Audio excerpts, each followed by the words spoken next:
особени заслуги за българската литература, за българското слово и писменост и най-вече за опазване на българските традиции и обичаи, го награждавам с почетния букет на община Враца.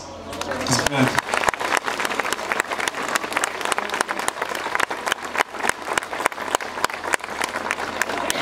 Грамота за особени заслуги за развитие и опазване на българската литература и едно малко съкровище, за което той знае дори много повече от мен.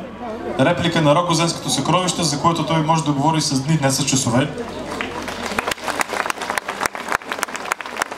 И разбира се, бутилка от прословутата врачанска теменуга.